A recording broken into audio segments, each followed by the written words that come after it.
अस्सलाम वालेकुम गाइस। आज की वीडियो में थोड़ी सी अजीब होने वाली है क्योंकि मैं जो है आप लोगों को इस वीडियो में थोड़ी इन्फॉर्मेशन देने वाला हूँ, है ना। क्योंकि मैं ज़्यादातर इन्फॉर्मेशन देता नहीं हूँ अपने चैनल में, बस ये दिखाते रहता हूँ कि ना मैं क्या कर रहा हूँ आज, है ना भाई। तो फिर वो आज की वीडियो में मैं आपको बताऊँगा कि गप्पी फ़िश की केयर कैसे करनी है। तो बगैर कोई टाइम ज़ाया करे स्टार्ट करते हैं। तो गाइस सबसे पहली पॉइंट जो है हमारा वो है कि हमें अपनी फिशेस को डिफरेंट वैरायटीज़ ऑफ फूड खिलानी है ना। जैसे हर चीज़ एक ही बार नहीं खिलानी है ना। एक तो हमारी मछली बोर भी हो सकती हैं और उनको अपने न्यूट्रिएंट्स भी पूरे नहीं हो रहे होंगे, है ना। और जैसे मैं आप लोगों को दिखा देता हूँ कि नहीं, देखें मैं जूम इन करके दिखा देता हूँ। वो पड़ी है, देखें ये है फीड, वो है श्रिम्प्स, है ना। ये दो जो है ना मैं इनको खिलाता रहता हूँ, है ना। श्रिम्प जो है ज़्यादातर एंजल खा लेती हैं।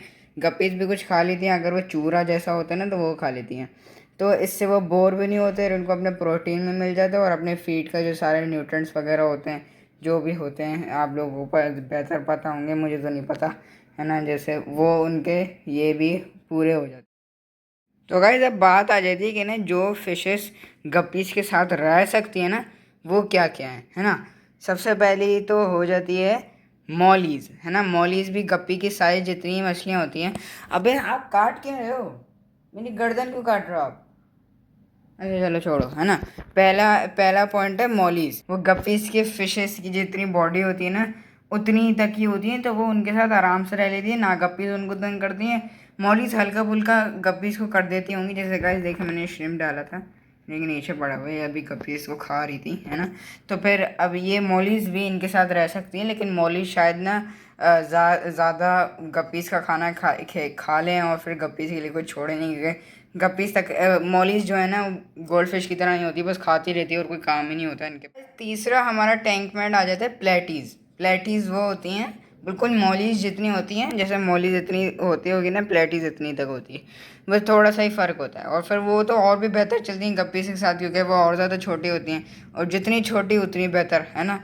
और फिर क्योंकि फिर प्लेटीज जब छोटी होती हैं तो फिर वो गप्पीज को ज़्यादा बुली भी नहीं कर पाएंगी, है ना। कुछ कर भी नहीं पाएंगी ज़्यादा, बस थोड़ा खाना वाना खा लेंगी उनका और तो कुछ कर नहीं पाएंगे। तो गाइस थर्ड पॉइंट वो आ जाता है जो मेरे पास अभी रखा हुआ है, वो है स्मॉल एंजल फिश, है ना। देखें एंजल फिश आप लोग सोचते होंगे कि ना एंजल फिश तो होती ही खतरनाक है ना। अब फिर देखें अगर आप स्मॉल साइज में एंजल फिश लेंगे तो फिर एक तो ये हो जाएगा कि ना उनको गप्पीज के साथ रहने की आदत हो जाएगी, है ना। ये वो गप्पीज को खाएंगे नहीं, वो जब छोटे होंगे ना उनके मुंह में थोड़ी ना फिट आएंगे। वो पहले ही सोच लेंगे कि ना भाई ये खाने की चीज़ नहीं है, मेरे मुंह में फिट नहीं आती, कुछ कहते भी नहीं है मुझे, क्योंकि गप्पीज तकरीबन बिल्कुल कुछ कहते भी नहीं है इतना ज़्यादा, बिल्कुल जैसे बहुत पीसफुल सी फिश होती है, तो वो कुछ कहती नहीं है। तो एंजल फिश को फिर आदत भी हो जाएगी कि ना भाई इस चीज़ को नहीं खाना है हमें, है ना। तो फिर वो फिर ऐसे ही अडेप्ट हो जाती है गप्पीज के साथ। तो भाई चौथी जो टैंकमेट है गप्पीज के साथ, वो है स्मॉल गुरामीज, है ना। गुरामीज ऐसी सी मछली होती है, शायद मैं एक पिक्चर लगा दूँ, है ना। एक ऐसी सी मछली होती है एंजल जैसी, उसकी भी नीचे एक दाढ़ी निकली हुई होती है और वो भी ऐसी पर्सनैलिटी की होती है, थोड़ी सी वो होती है, क्या कहते हैं, क्या कहते टेरिटोरियल होती है ना, थोड़ी गुस्से वाली होती है। लेकिन अगर स्मॉल लो और फिर गप्पीज के साथ रखो तो उसकी भी आदत हो जाती है गप्पीज के साथ रहने की। बस हमारा पांचवा पॉइंट हो जाता है टेट्रास, है ना। जो ऐसे नियॉन टेट्रास हो जाती हैं, कार्डिनल टेट्रास हो जाती हैं। ये रमीनोस टेट्रा तो सबसे बेस्ट टेट्रा है मेरे ख्याल में गप्पीज के लिए, है ना। वो बड़ी अच्छी होती है, बड़ी ब्यूटीफुल सी टेट्रा होती है। टेट्रा बिल्कुल गप्पीज की साइज इतनी होती है ना, तो फिर वो भी आराम से रह लेती है गप्पीज के साथ, है ना। और लेकिन यार टेट्रा को ना गप्पी के साथ ब्रीड नहीं कर सकते क्योंकि वो बिल्कुल डिफरेंट माहौल में रहती हैं गप्पीज और टेट्रस, है ना। तो एक टेट्रस भी हो जाती है हमारे यहाँ क्योंकि उनका साइज़ तो बिल्कुल सेम होता है। तो गाइस हमारी सातवीं टैंक मेट हो जाती है प्लेको। प्लेको वो जो सकर फिश होती है ना, ज़्यादातर उसको स्वीपर भी कहते हैं लेकिन कभी प्लेको नहीं बोलते, है ना। हमारे पाकिस्तान में ऐसा होता ही ऐसा है। तो प्लेको भी बड़े अच्छी तरह रह लेती है गप्पी के साथ। वो बस काई खाती है, उसके बाद और कोई काम नहीं होता करने को। वो बस अपनी शीशे पे चिपक जाएगी, जैसे जहाँ पर मेरा वॉलपेपर फट गया यहाँ पर चिपकी रहेगी और फिर गप्पी को कुछ नहीं बोलेगी। वो तो बस ज़्यादातर कुछ प्लेकोस तो फीड भी नहीं खाती, कुछ खा लेती हैं कुछ नहीं खाती, तो वो फीड के लिए भी कोई मसला नहीं करती। तो गाइस हमारा 8वां पॉइंट हो जाता है श्रिम्प, है ना। मेरे पास कुछ श्रिम्प पड़े हुए हैं, इसमें अगर नज़र आ जाते तो दिखा देता हूँ। श्रिम्प बस अपने काई वाई खाते रहेंगे, लेफ्ट ओवर फूड खाते रहेंगे, गप्पीज़ को कुछ बोलेंगे नहीं। और फिर गप्पीज़ ज़्यादातर श्रिम्प को तो कुछ नहीं कहती, लेकिन कभी कभार कुछ ना कुछ कह देती है, जैसे थोड़ा बहुत बुली कर देती है, थोड़ी बहुत टकरे वकरे मार देती है, और इससे ज़्यादा कुछ नहीं करती। तो गाइस हमारी 9वां या 8वां पॉइंट भी हमारे पास ही हैगा। पॉइंट नहीं, 9वां या 8वां टैंक मेट, वो आपको शायद नज़र आ रहा होगा जो ये ऐसे ऐसे घूम रहा है। ये है कोरिडोरा कैटफिश, है ना। ये बड़े मज़े की मछली होती है, बस नीचे घूमती रहती है, जो अभी कर रही है ये बस वही करती रहती है, बस ऊपर नीचे जाती है, बस खाना वाना ढूंढती रहती है, और बस ऐसे ही मोटी और बड़ी होती रहती है, उसके बाद और कोई काम ही नहीं होता। अब फिर आप मेरी तरह एक गलती ना करें, कोरिडोरस को एटलीस्ट 6 या 5 लें। मैं भी सोच रहा हूँ अगर ये मार्केट में आएगी तो मैं इसको ज़रूर लूँगा, लेकिन ये मिलती नहीं है, और मिलती है तो बहुत महंगी मिलती है। ये मेरा बजट मिलेगा या इसकी के समय मिलेगी तो फिर मैं इंशाल्लाह ज़रूर लूँगा। तो गाइज अब आ जाता है हमारा तीसरा पॉइंट, है ना। ये कोई वो टैंक पैंट नहीं बता रहा, मैं एक्चुअल पॉइंट बता रहा हूँ, वो है डिजीज़ेस। डिजीज़ेस ऐसे लगते हैं कि ना, अगर आप जो है कोई गप्पीज़ लो, है ना, और फिर ऐसे कोई लोकल शॉप से गप्पीज़ ले लो, और फिर आप उसको सही से इंस्पेक्ट नहीं करो, और अगर आपने बड़ी क्वांटिटी में गप्पीज़ लिए और आप चेक नहीं कर पा रहे कि नहीं गप्पीज़ की वो क्या कहते हैं जो क्वालिटी है वो कैसी है, तो फिर आप ऐसा करा करेंगे ना, जैसे अगर आपको एक 4 फुट के टैंक में रखना है, जैसे मेरे पास हैगा, तो आप उसको सबसे पहले एक 1 फुट के टैंक में रख दो, बस 1 महीने के लिए या इवन 2-3 हफ्तों के लिए। तो उस टाइम के लिए आप उसको गप्पीज़ को रख दो, वो अपने डिजीज़ जो है ना उस पानी में छोड़ देंगी, और फिर बिल्कुल क्योर हो जाएंगे, या आप कोई दवाई ववाई भी डाल दो उसमें, और फिर आप फिर बिल्कुल रेडी टू गो हो गए अपने जो टैंक में जिसमें आपको डालना है, वो बिल्कुल रेडी हो जाएगी आपकी गप्पीज़। अब गाइस डिजीज़ से बचने के लिए भी एक पॉइंट होता है कि ना, एक तो मैंने एक पॉइंट बता दिया था, क्वारंटीन इन डिफरेंट टैंक, है ना। दूसरा पॉइंट आ जाता है कि ना, मेंटेन गुड वाटर क्वालिटी। अगर आप जैसे अगर आप सोचो आपने क्वारंटीन कर ली, क्वारंटीन करके इसमें डाल दिया, अब आपने जिसमें ये डाल रखा हुआ है ना, उसको आपकी वो इस टैंक की आपने वाटर क्वालिटी अच्छी रखनी, क्योंकि खुदा ना खास्ता आपके वापस से डिजीज़ेस लग सकते हैं आगे गप्पीज़ पे, क्योंकि बैड वाटर क्वालिटी से आपके गप्पीज़ पे भी, मछलियों पे भी डिजीज़ेस लग सकते हैं। जैसे मैं अभी कुछ टाइम पहले गोल्ड फिश लेकर आया था, उसकी फिन्स पे ना पैरासाइट्स लगे हुए थे, तो वो निकाले हैं मैंने, अभी वो क्वारंटाइन ही हो रही है ताकि हील हो जाए सही से।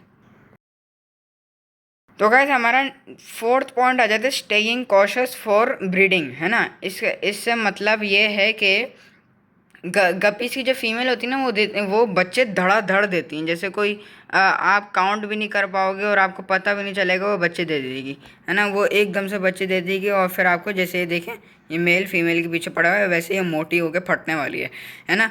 तो फिर आपको इनसे ना जैसे थोड़ा कॉशियस रहना चाहिए, क्योंकि अगर आप एक बाय एक का एक्वेरियम लेके एक मेल और फीमेल रख देंगे ना, 1-2 महीने बाद आपके पास 2 नहीं 20 गप्पीज़ घूम रही होंगी, है ना। तो फिर आपको उससे भी जैसे एक प्रिकॉशन लेना चाहिए कि ना भाई गप्पीज़ से थोड़ा बड़ा टैंक में रखना चाहिए। मेरे हिसाब से मिनिमम 2 फीट 12 इंचेस 18 इंचेस ये बेस्ट टैंक है गप्पीज़ के लिए। अगर आप 3-4 पेयर रखना चाह रहे हैं, एक पेयर के लिए भी 2 फीट वाला बिल्कुल सही है ना। आप उससे ज़्यादा रखें तो रखें, कम नहीं रखें, मैं रेकमेंड बिल्कुल भी नहीं करता, है ना। तो फिर एक तो ये हो गया स्टेइंग कॉशियस फॉर ब्रीडिंग। तो गाइस हमारा छठा पॉइंट आ जाता है कि ना टैंक रिक्वायरमेंट्स। टैंक रिक्वायरमेंट्स में सबसे पहला तो आता है टेम्परेचर। हमें टेम्परेचर रखना चाहिए 22 डिग्री टिल 28 डिग्री, है ना। क्योंकि अगर आप उससे कम रखेंगे तो आपकी मछली जो है ना थोड़ी सुस्त हो जाएंगी, उससे ज़्यादा रखेंगे तो ऑक्सीजन लेवल होकर आपकी गप्पी सफोकेशन से मर जाएंगी। हमारा दूसरा पॉइंट आ जाता है कि ना हमें अमोनिया लेवल लो रखना है ना। और अमोनिया लेवल लो रखने के लिए भी एक कुछ तरीके होते हैं, या तो आप वाटर चेंज करें, या जो दूसरा पॉइंट मैं बताने वाला हूँ या आप वो करें। तो गाइस 7वां पॉइंट हो जाता है लाइफ प्लांट्स, है ना। लाइफ प्लांट्स एक तो नेचर को कॉपी करते हैं, तो आपकी गप्पीज़ को एक अच्छा सा एनवायरनमेंट मिल जाता है, उसको लगता है कि ना आप वो अपने रियल हैबिटेट में, है ना। और फिर हमारा दूसरा पॉइंट आ जाता है लाइफ प्लांट का कि ना वो नेचुरल फिल्ट्रेशन और नेचुरल ऑक्सीजन प्रोवाइड कर देती हैं। जैसे प्लांट्स जो है ना वो कार्बन डाइऑक्साइड अंदर लेके ऑक्सीजन रिलीज़ करते हैं ना, तो वो बिल्कुल नेचुरल हो जाता है इनके लिए, तो वो और भी इनके लिए सेहत के लिए बेहतर होता है। तो गाइस तीसरा पॉइंट जो है ना लाइफ प्लांट्स का वो है कि ना ऐसे जैसे घना जो गुच्छा बना हुआ है ना इसमें बेबी गप्पीज जो है ना अपना छुप सकती हैं, हाइड कर सकती हैं, है ना। जैसे बड़े गप्पीज से छुप के उसमें बड़े हो सकते हैं। और जैसे इस पत्ते में थोड़ी बहुत एल्गी होती है ना, वो भी खा खा के जैसे ना वो बड़े होके फिर वो बाहर आ जाएंगे ना, भाई अब मेरा लेवल बढ़ गया, अब मैं बाहर आ सकता हूँ। तो गाइस मेरा आठवां पॉइंट आ जाता है फिल्ट्रेशन, है ना। फिल्ट्रेशन से मतलब कि ना जो चीज़ जो आपके पानी को फिल्टर करती हो। सबसे पहला जो पॉइंट है ना वो आपको रखना है स्पंज फिल्टर। स्पंज फिल्टर इसलिए क्योंकि स्पंज फिल्टर जो है ना पानी खींचता नहीं है। उसके ऊपर स्पंज रखो और एक पाइप लगा, वो बस पाइप से ना हवा आएगी और फिर वो बस बुलबुले निकालते रहेगा। कुछ पानी अंदर नहीं ले रहा, कुछ बाहर नहीं निकाल रहा। बाहर तो निकाल रहा है वैसे, लेकिन हवा ही निकाल रहा है ना। तो वो गप्पीज़ की जैसे तो फिर इतना ज़्यादा पानी का उल्टा वो फ्लो जो है ना गप्पीज़ की बैकबोन जैसे ख़राब कर सकता है, हड्डियाँ ख़राब कर सकता है, बॉडी डिफॉर्मिटीज़ हो सकती है ये वगैरह। तो फिर हमें ज़्यादा से ज़्यादा जो है ना पानी का लेवल लो रखना चाहिए। तो गाइस कुछ फ़िल्टर्स हैं जो मैं रेकमेंड बिल्कुल भी नहीं करता, वो है कि हैंग ऑन फ़िल्टर्स। जो आप लोग ऐसे हैंग ऑन कर देते हैं ना, कि ना एक पाइप जैसे नीचे रखी हुई होती है, वो खींचता है फिर वो फोम से आगे बाहर आ जाता है। ये जो फ़िल्टर्स हैं ना, ये मैं ज़रा भी रेकमेंड नहीं करता, क्योंकि ये जो है ना पानी खींचते हैं। और फिर गप्पीज़ को अगर आपने ब्रीड करी हो तो गप्पी जो है ना ज़्यादा ज़्यादा इतने से होते हैं, नन्हे से बिल्कुल होते हैं, माइक्रोस्कोपिक, है ना, बिल्कुल नन्हे से होते हैं। तो इतने छोटे छोटे जो गप्पीज जो होते हैं ना वो हैंग ऑन फिल्टर जो है ना खींच देता है और फिर वो अपने मोटर के अंदर जाके जैसे मर जाते हैं फिर वो। और फिर एक और जो वो क्या कहते हैं फ़िल्टर जो मैं रेकमेंड नहीं करता, वो है पावर हेड। पावर हेड पे वही आ जाता है, वो फ़्लो बहुत ज़्यादा बना देता है ना। और उसका वाटर करंट बहुत ज़्यादा तेज़ हो जाता है। वो जैसे गप्पीज हैंडल नहीं कर पाती इतना ज़्यादा फ़्लो, तो फिर वो गप्पीज़ को भी मार देता है पावर हेड। और गाइस एक और फ़िल्टर जो एक सम्प और कैनिस्टर फ़िल्टर मैं रेकमेंड नहीं करता, वो भी कुछ अगर अगर आप कुछ चीज़ें उसके साथ ऐड कर दो तो फिर बिल्कुल सही है। जैसे आप मेरा देख सकते हैं, मेरा सम्प लगा हुआ है, साइड सम्प लगा हुआ है। अब मैं सम्प मैंने लगाया हुआ है लेकिन मैं फिर भी रेकमेंड नहीं करता। वो इसलिए कुछ लोग जो है ना अपने सम्प में जाली नहीं लगाते। जैसे देखें वो जाली इतनी छोटी सी है कि उसमें फ्लोटिंग प्लांट के रूट्स भी अटके हुए हैं वहाँ पर, है ना। टेप से मैंने जोड़ी हुई है जैसे आप देख सकते हैं, है ना। अगर आप ये जाली ना लगाएं तो फिर आपके गप्पीज़ के बच्चे या इवन मेल गप्पीज़ जो है ना अंदर जा सकते हैं। और कैनिस्टर फ़िल्टर का मुझे ज़्यादा पता नहीं है, ना मैंने कभी देखा है ना लगाया है। तो फिर मैंने सुना है कि ना उसकी बड़ी जाली होती है ना। तो फिर अगर आप छोटी जाली कर दें तो फिर आप लगाएं, ज़रूर लगाएं। अगर नहीं लगा सकते तो नहीं लगाएं। तो गाइज़ ये हमारा आखिरी पॉइंट होएगा, क्योंकि मैंने ये वीडियो थोड़ी ब्रीफ रखी है। और आखिरी पॉइंट होगा कि ना जब आप गप्पीज़ लें तो अपनी गप्पीज़ को इंस्पेक्ट करें, है ना। अगर अगर आप इंस्पेक्ट करने जाएं तो इंस्पेक्ट ऐसे करें जैसे आप देख सकते हैं ये मेल कितना मोटा सा है, इसकी टेल देखें, ब्लैक कलर की टेल कितनी मोटापा जैसे है इसमें, है ना। हेल्दी है ये माशाल्लाह, है ना। ऐसे से मेल ढूंढें। अब ऐसे से मेल नहीं ढूंढें, जैसे मैं आपको एक दिखा देता हूँ। ऐसे से मेल नहीं ढूंढने चुन्नू पुन्नू से, है ना। अगर आपको ब्रीड करनी है तो, है ना। तो फिर ऐसे से बिल्कुल भी गप्पीज चूज़ नहीं करें, फिर वो बिल्कुल भी ब्रीड नहीं करेंगे। जैसे ये देखें कितना छोटा सा मिल जा रहा है, इसकी टेल भी टूटी हुई है। अब मैं बड़ी क्वांटिटी पे लिया था, मैंने देखा नहीं ज़्यादा। तो फिर एक तो ये काम करा करें कि इंस्पेक्ट करा करें, उस पर कोई बीमारी नहीं लगी हुई, ना कोई जैसे वीक सी है। तो फिर अगर आप ये ऐसे इंस्पेक्ट करके अपनी मछलियाँ अपनी गप्पीज लिया करें और मछलियाँ भी ऐसे लिया करें। तो गाइज उम्मीद है कि ना आपको ये वीडियो अच्छी लगी होगी। आप लोगों ने देखा होगा इस वीडियो में बहुत सारे कट्स थे। वो कट्स इसलिए थे क्योंकि मैंने पंखा जो था ना बंद करा हुआ था, अब ऑन कर दिया मैंने, क्योंकि बहुत ही ज़्यादा गर्मी थी। मैं अभी मुंह धोकर आया हूँ, बाल बाल बनाए, है ना। और कि लाइक कर देना यार, वो इतनी गर्मी में मैंने वीडियो बनाई है ना। और एक तो ये भी है कि ना मैंने जो तोता बैठा हुआ था हमारा, उसको भी मैं रख कर आया, क्योंकि वो पंखे वाले कमरे में नहीं बैठ सकता, उड़ के अगर कुछ हो जाए, है ना, पंखे वंखे में आ जाए तो फिर मसला बन जाएगा। तो फिर मैंने उसको भी बाहर करा और फिर पंखा चलाया, फिर वीडियो बनाई। भाई बहुत गर्मी है आज। और फिर मैंने कुछ सोचा था कि ना लोग कहते हैं कि ना भाई ये बंदा तो हर दफ़ा एक ही कपड़े पहन के घूम रहा होता है। क्योंकि मैं आप लोगों को एक बता दूं कि ना मैं बहुत सारी वीडियोस एक ही टाइम पे बना देता हूँ और फिर दिन ब दिन उनको अपलोड करता रहता हूँ। जैसे आज पता नहीं शायद जुम्मे को आएगी, है ना। तो फिर उम्मीद है आपको ये वीडियो पसंद आई होगी। जब तक के लिए अल्लाह हाफ़िज़।